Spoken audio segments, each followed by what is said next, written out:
Maraming salamat, Sister Ira.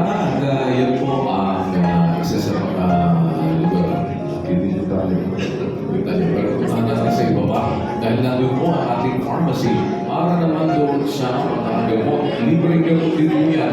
Kuya, ang pharmacy po matatagpuan dito rin po sa ating registration area. Bali, pagpasok po na ating po mga kasambangay, no? Makikita po nila sa kanilang left side. Ito po ating pharmacy. Siyempre, gusto rin po natin i-acknowledge ang ating po mga volunteers mula po sa Members Church of God International. Gaway naman po kayo dyan, mga kapatid. Ayan po. Sila po yung mag-a-assist para po doon sa mga kasambangay natin no, na kailangan po ng tulong. O kailangan po ng mga libreng gamot after po nilang manggaling sa ating pong medical mission dyan po sa second floor, kuya.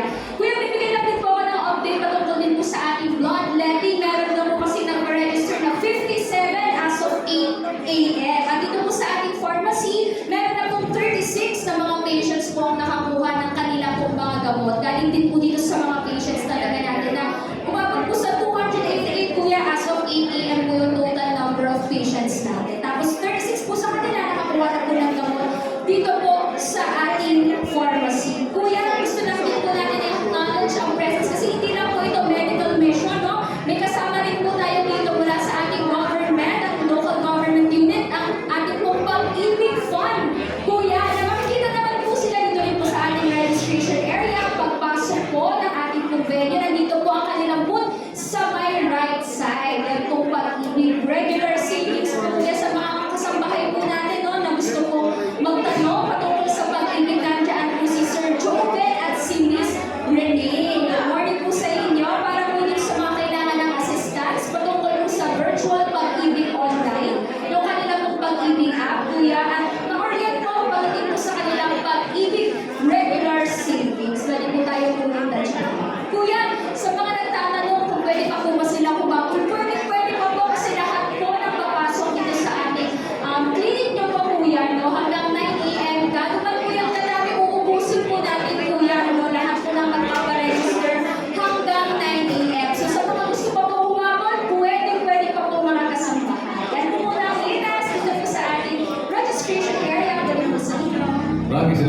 Sister Tini, natin ating venue 141 E. Rodriguez Avenue, Marikina City. At isang kababayan naman po natin mula sa Caloocan City ang ating pong aabutin dahil sa kanya namang kahilingan na siya ay talagang makapagpagamot na ito mga special cases kasi nakikita natin, ano?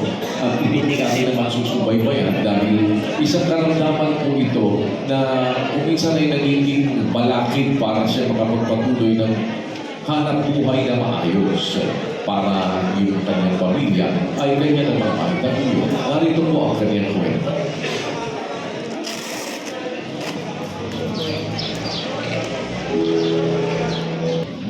Kasi balik pa lang po ng huli ng panahon na yan.